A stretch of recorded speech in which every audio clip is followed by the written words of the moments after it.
Hello everyone and welcome to Belém, Brazil. We landed here late yesterday after a 1,300 nautical mile flight from São José dos Campos in our brand new Phenom 300. It's early morning here in Belém and we're getting ready for departure for leg 2 of our 4-leg trip to Wichita. It is a 1,456 nautical mile flight north to St. Martin. You know, to me St. Martin is a pretty unique island. The Dutch, the Kingdom of the Netherlands, occupy the southern 40% of the island, while the French occupy the northern 60% of the island. There's no border crossings or fences or anything like that. You can drive back and forth between the two countries without any problem, but it is sort of strange to have an island that is occupied by two different countries. I'm sure there's some history there, and you may want to check it out. Meanwhile, though, the island has numerous natural landscapes. There's lagoons, there's beaches. The capital, Philipsburg, on the Netherlands side, has cobblestone streets, and it's colorful, and there's colonial-style buildings lining its front street shopping areas. One thing the island is famous for is its runway at Princess Juliana International Airport, where we're going to be landing. Aircraft landing on runway 10 passed very close to Maho Beach, known by the locals as Airport Beach, due to the close proximity of the runway to the ocean. The planes appear to land dangerously close to beachgoers. Therefore, this beach and the airport has become a very popular place for people to view airplane landings. Princess Juliana International Airport's identifier Tango November Charlie Mike. It's also known as St. Martin International Airport. It's the main airport on the island. It's located on the Dutch side. In 2007, the airport had about 1.6 million passengers and over 100,000 aircraft movements. The airport serves as a hub for Windward Islands Airways, and it's the major gateway for the smaller Leeward Islands. It's named after Juliana of the Netherlands, who was a crown princess. She landed there in 1944, the year after the airport opened. One thing I noticed is that jet fuel is currently $2.70 per gallon for Jet A at Princess Juliana Airport, which means that my pay rate went down for this trip because I get paid by how much jet fuel we burn and what it costs to fill it back up. So it'll be interesting to see what my pay is for this trip. I did want to mention, after landing here in Belém last night, I was pleasantly surprised to be met by none other than Ray Marshall, who arrived shortly before me in another factory-fresh Phenom 300 parked right over here. 736 X-Ray Zulu. Ray is also ferrying a 300 to Wichita for FS Jets. Anyway, last night Ray and I had dinner with Fernando, the co-founder of Carenado. I'm going to let you in on a not-too-well-kept secret Fernando shared before dinner. Carenado is currently working diligently on the release of another business jet. This time, it's the Cessna CJ2. I'm a little late to the party on this one because I saw the announcement on Facebook this morning when I was having coffee. And by the way, we ate last night at Tacaca da Dona Maria's and had some delicious tacaca. No, not tacos, tacaca. It's a local stew made of manioc broth and local greens with dried shrimp served in a gourd. Good. Ray is planning a different route to Wichita, but we'll be meeting up with him again in Fort Lauderdale. I want to talk just a little bit about Embraer's basic design concept for their line of business jets. First, they took out a clean sheet of paper to start a brand new design. These jets are not based on any previous Embraer line of aircraft. Next, Embraer looked closely at the current market trends and what the competition had to offer. They paid close attention to the latest Citations, Lears, Hawkers, and Gulfstreams, and they carefully chose the best of the bunch and then worked to improve on those designs where possible. It seems like this approach to modern jet design is working out for Embraer. For the past 3 years, Embraer has outsold Cessna, who was the prior leader in private jet sales. And what this means for us, we now have a much better looking, more efficient airplane with excellent ramp appeal, better wing design, active wing spoilers, a potty with external service, that's very important, a single point electronic refueling system, great short field capabilities, a taller and wider cabin, and she can climb all the way to flight level 450 without having to stop to catch her breath. I'm going to do a thorough, detailed pre-flight walk around, probably in Fort Lauderdale, so you'll get a chance to get a closer look at this very well designed and very well built jet on the final leg of this trip. You probably already know the smaller brother to the Phenom 300 is the Phenom 100. There's also a Phenom 450, and that is pretty much a Phenom 300 on steroids. It has a side stick, head-up display, touchscreen glass, cockpit, and dual wheels all around. It is one sweet looking airplane. I wonder when we'll get one of those. One thing you might notice is how simple this cockpit appears compared to, say, most jets, which seem to have a gauge or a switch crammed into every square inch of the panel space. The Phenom jets are actually more complex aircraft than their competitors' comparable models. However, Embraer, with their clean sheet design approach, designed this aircraft from the ground up to be flown by a single pilot. Now, they're not trying to remove the command and control from the pilot. They just want to free the pilot up from, the old days of constant scans and monitoring gauges. If there's something wrong, the Phenom's designed to let you know through CAS messages, annunciators, or voice messages. That frees the pilot up to pay attention to other things, have better situational awareness, to be able to really focus his attention where it's needed. Embraer has automated and streamlined the major aircraft systems, backups, and redundancies. In this cockpit, dark is good for annunciator lights and warnings. Normal knob position is 12 o'clock. Most normal switch positions are auto. You do a full cockpit safety check before the first flight of the day, and after that you can perform an abbreviated flow check on subsequent flights. It might not be a jump in and go type airplane, but it is easier than Citations and Lears to get going. Speaking of getting going, since we've already cleared customs in San Jose dos Campos, we're ready to fire this baby up and jet over to St. Martin. So climb aboard, buckle up, and away we go. Good morning and welcome aboard. This morning, it's a beautiful morning here in Belém. It's been a great little visit here, and I am ready to giddy up and get this show on the road here, and let's go to St. Martin. I have done already the cockpit safety check. Everything is powered up. We're currently using the GPU ground power unit for our power over here, and you can see really at a glance all of the knobs are at the 12 o'clock position where they're supposed to be. Everything's in auto. We've checked all that out, and I'm going to use a little memory aid that Ray Marshall shared with me. It's called Fly the Line and Run with Speed, and Fly is F, which stands for flight plan. So that's going to be the first thing we'll do. And when we do that, I will say that we have now got the Navigraph database fired up on board, and we're going to fly with SIDS, stars, and also we have Airways. So it'll help us to get our flight plan, as you've already seen. I think I have shown you that. I'm sure I have. So without any further ado, let's get in here and let's look. So there's going to be one thing I will say is don't expect this Garmin G1000 or probably any other flight simulator G1000 that I'm aware of to operate exactly like the real world. It doesn't. But we can make it work pretty well. One thing, if we come into flight plan and we start out, the first thing we want to do is put our departure airport. The problem is if we do that, it will not go up here in the departure airport field in our flight plan. So we'll put it in there and it'll show up over here as a waypoint or as the destination, or maybe it's the last one, I forget. But anyway, you can put it in here all day long. It won't go in here. But there's a workaround to that. So I'm going to close this and I'll show you how to do it. We'll use the procedure key now that we have our SIDS and stars departure procedures on here. And let's go down here and select a departure. The G1000 knows where we are. So when we enter that, there we go. There it is telling us that we're in Belém. We knew that, and now we know that it knows it. So we're going to come down here and we're going to use actually the color 1 departure, runway 2, no transition, climb to 1,200 feet at 025 heading, and then we will at 1,200 feet we will turn to 340 and intercept or fly to the color waypoint. So that's what we want. That's our transition. So let's bring this down here. Not our transition, it's our departure procedure. Let's bring that down here and we're going to load it. Load. There it is. It's in there. So now when we look at our flight plan, let's bring that up. Lo and behold, there's Belém and the as listed in there for the departure airport. So now we can start plugging in the rest of our flight plan.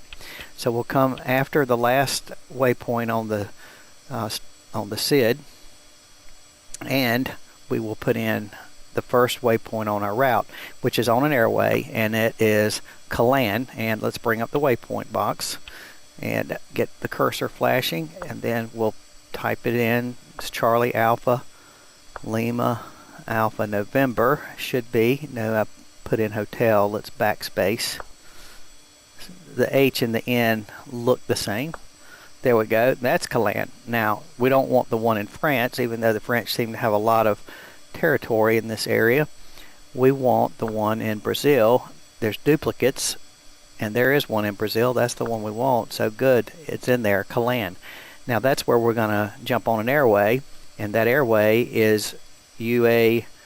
So I'm going to move the cursor down here. It's Uniform Alpha something. I'll look at it in just a second. Now, what I want to do to get the airway in here is bring the waypoint box back up and look down here. It says load airway. So that's what we want to do. Let's click that. And now we need to give it an entry and an exit point.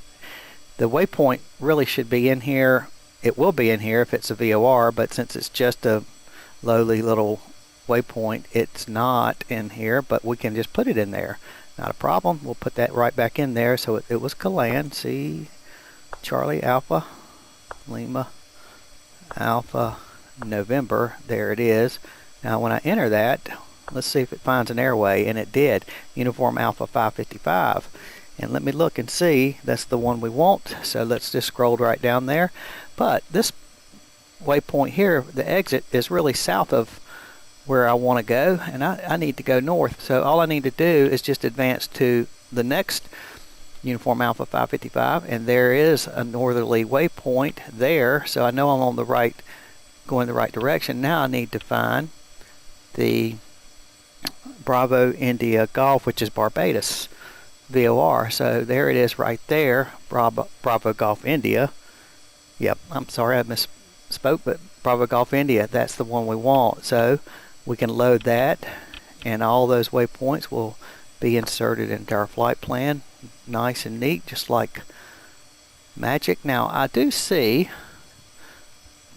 and I don't want that, but that Calan has moved down there too, and we don't want but one Calan. We don't want to go there and come back, so we need to delete that one. Haven't really had that one happen before, but that's okay. We'll just click clear and say okay, enter that, and it's gone. And now we're back in business. So yeah, and these altitudes, we're going to deal with them later. We'll use VNAV for our descent, and we don't need to change all of them. We can just change some of them, and we'll make it descend and do what we want it to do. So there is our last waypoint that we entered, which is the Barbados VOR.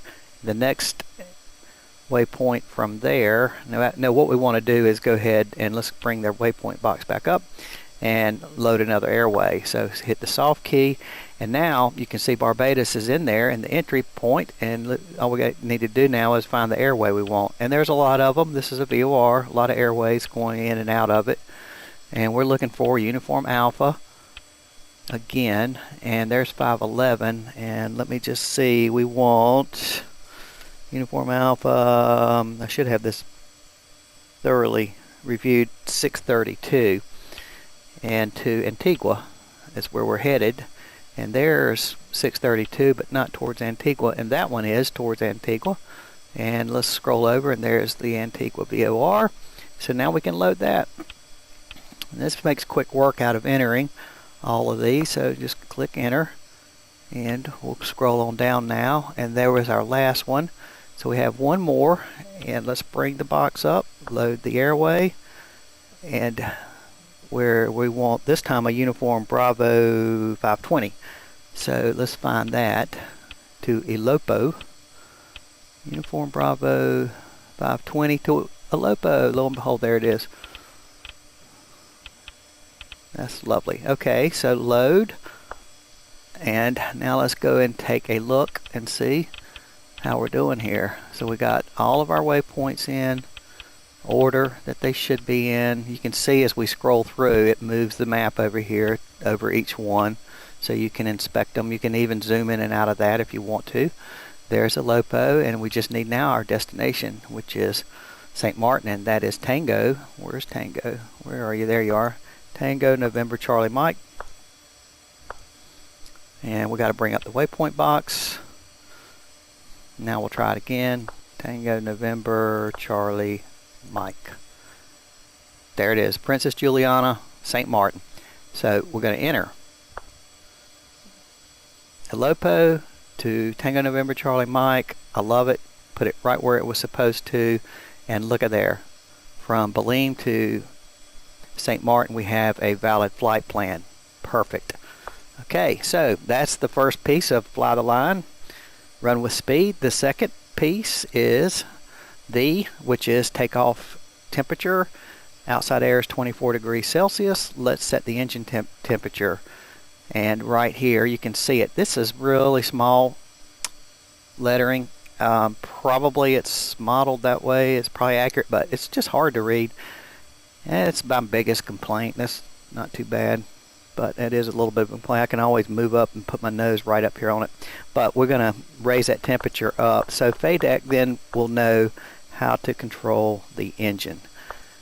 Now, how much fuel to give it based on what the outside temperature is. There it is, 24 degrees Celsius set in there. So we can go back. And I would just say, it seems like that FADEC and this airplane in general should be smart enough to know what the temperature is outside. I shouldn't really have to tell it, but I'm sure there's a very good reason that you have to do that. I just don't know what that reason is. Embraer does not just randomly decide to do things. They sure thought that through. So fly the temperature line is line, what was line? Landing reference. Nope. I'm wrong. I'm sorry. What the heck? Fly the line landing field elevation. Well, it's sort of the same thing. So we can do that now. LFE is landing field elevation. And here is landing field elevation. Right now it's listed at 100. If we use the FMS, what we flight planned, 56 feet, that's what we have at St. Martin, and that's good. So we'll call fly the line good. Run is radar, and R for radar, and the radar is really isn't modeled, so we just won't even worry about that. I see I got a synoptic up right here.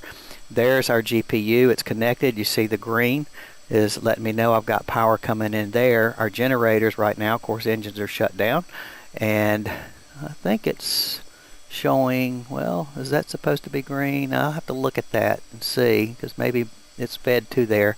But the logic for the electrical system, I've sort of been reading up on that, and it's interesting how it all works. We have power coming in here now, but it won't come to here even if we start the engines until this is disconnected. It just knows how to do that, and we don't have to worry about it. So that's sort of how some of the automation works. Yeah, so we'll look some more at these, but let's get back to where we were. Fly the line and run with is weight and balance, and we have calculated that for takeoff. It is 17,200 pounds. And the other thing then, speed is the last, run with speed, and so over here are speeds, VREF, VR, V1, V2. We'll set those up. VREF is the over the threshold for landing speed, and I'll set it up because I know that when we get there we're going to burn off enough fuel that we'll be down to 13,600 pounds. So I know that speed, because I looked it up on the performance charts, is 105 knots. So I'll go ahead and lower that and put that down. I'm just not going to cut that speed on yet, but it will be ready, and then we'll double check it on the descent because it's part of our checklist. And then the rotation speed at 17,200 pounds is 107. So that one we are going to cut on. Let's get it to 107. There it is, and let's move over there and let's cut it on. And you notice it showed up over here on the speed tape right where it should be. V1 is decision speed, and V1 and VR are the same speed at this airport and in this airplane, so we're going to leave V1 right where it is. V1 is the decision speed, so that is the speed at which we would just have to decide takeoff or no, and after that speed there's not enough runway in theory left for us to get stopped, so that means we're going flying. Well, V1 and VR mean the same thing actually at this airport with this length of runway and with this airplane's takeoff distance. So there you have it. We'll leave that 0, and V2 is the safe takeoff speed that we can take off, and I'm going to start running it up because that is 116, and that's the speed that we can fly on a single engine with one engine out. So 116, take a second to get it there, and then we'll cut that on because that will be good to have if in the unlikely event that we were to lose an engine. We'll know right where to fly right there, V2. And just because I'm in here and I'm already paying attention to it, I'll cut the minimums on for the landing and the approach, and I'll set them up at what I have looked at in my pre-flight briefing, or my pre-flight preparation. The approach over there that I'm expecting is a GPS approach, and it'll be 700 feet. It'll be the minimum, so that'll be ready to go. And all that looks good there. So I'm going to leave that blinking right there on start, and with any luck, I'll remember to do it when I take off, if not, shortly after. Now, while I'm right in here, the transponder's right there. We'll go ahead and set the squawk code 0316 for departure. And we'll also go ahead and set up our initial altitude. Climb is 1000. That's in there, and our speed, initial climb speed, we'll use 160 knots. We'll use flight level change to hold that, and then we'll increase that to 225 knots in the climb. But the initial climb to get us up 160. And also we can go ahead, our departure runway is 020, so let's move the heading bug over there to 020. That way we can kind of check that when we line up for takeoff to be sure we're on the right runway. That's always good. And I think that is fly the line, run with speed. We did all that. So I'm getting a little texty poo here as the little missus telling me to have a great flight. Thank you, sweetie, I will. And lights and everything look good, so I think we're ready for pushback here. Let me just be sure I didn't forget anything.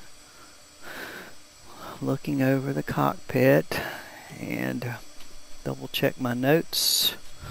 No, I think we're good, and I think we should call our ramp helpers and the tug and get this thing pushed back, and we'll go ahead and get out of Dodge.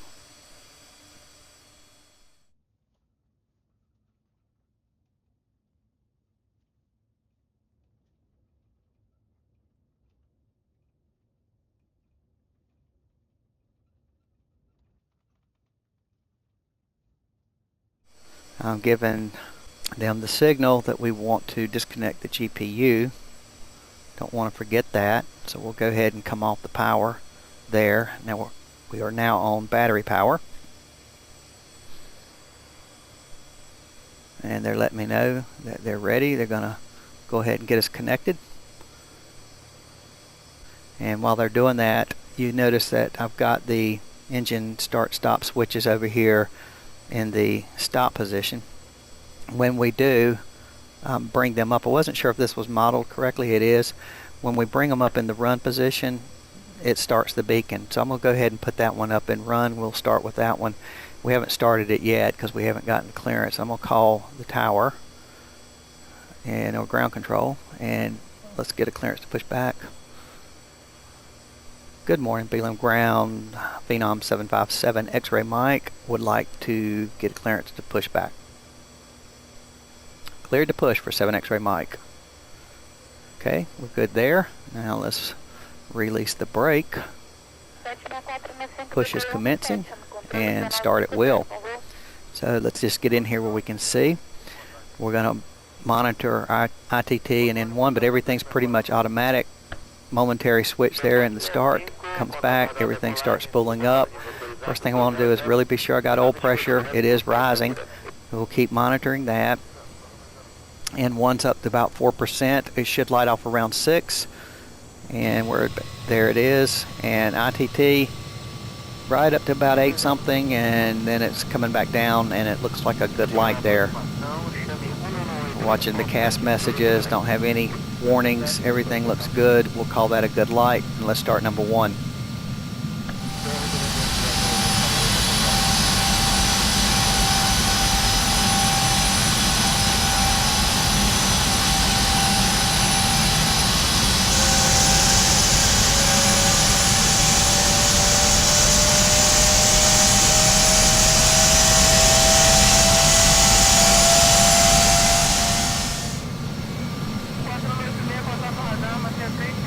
Alrighty, that was good.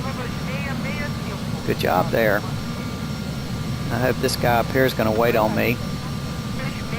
Surely he will. I'm sure the ground will keep him at bay because jets go first. They burn more fuel. Unwritten rule. Now, we're going to bring our checklist up and just look at the after start here while they're getting us disconnected. They do want us to set the brakes, so let me go ahead and do that so they can get us disconnected. There we go. And the GPU, we did disconnect that, so let me get our little cursor right there, and we'll enter, and the electric emergency button will check. So this switch right here, we'll bring it up, and you notice we press it, it's lit. That's telling me that it shouldn't be. But that is in the event that the logic goes crazy and we don't have any power. We can just get a direct connection right to the batteries to power us up there. So we're going to look in here, be sure we have 28 volts, both batteries we do. So that's good. Now we're going to shut the switch back, make sure that we don't have that light burning. Open up there, there we go, switch is off. And then we'll look back in here and finish that checklist so we can enter emergency. Button is been checked, the battery's checked, the button's closed. I've done the stall warning protection system test, automatic flight control set, takeoff data set, landing field elevation set, takeoff speeds are set, transponder is set, altimeters, let's see, we need to set that to field elevation here, I think is 060, 60 feet, and they're telling me to have a good trip. I will do that. So let's see, like the pressure dropped overnight because we should be right in there. Yeah, 60 feet, 29083 is the altimeter. Should have written that down when I listened to the ATIS earlier. Okay, that's all right. Now let's come back in here. We got the transponder, the altimeters, and we need to do he's waiting. That's good. Check on our flight controls, full range of movement. Free rudders, yep, everything's good there. Let's check that off, and our trim indication is right there. I'm just going to move the yoke switch here, and 7.7 for the CG, and the weight and balance that I carefully calculated is all good, so we'll enter that. And flaps we're going to set for takeoff. So here's the indicator right here, and first notch is 8 degrees, second notch is 26 degrees, and so we can use 1 or 2. I'm going to use flaps 1. I just ran them down to be sure everything was working good. It is, so I'll check that off, and we can put on a taxi light, and emergency light is armed, and then we'll just get this ready for the next checklist. Be on our way. Next checklist, yes. And then I'll exit that before takeoff. So we'll do a takeoff brief at the end of the runway, and we will finish that checklist up. Airplane's still waiting on us, that's good. Balloon ground, Phenom 757 X-ray Mike, ready to taxi to runway 2. We have India. Taxi to 2 via Alpha for 757 X-ray Mike.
So what I'm going to do, in the interest of keeping the video from getting too long, we'll do probably a 3-part in this leg, just like we did the first leg. I'll end that right now, and when we come back in the next part, we will go through the takeoff brief, do the before takeoff check, departure, climb out, and come to cruise. So until then, I want to say thanks very much for joining me. Thanks for all the kind comments that you guys have been leaving, and really appreciate that. Lots of good questions and comments. And until then, we'll see you on the next leg, on the next part of this leg. Till then, FS Mania saying so long.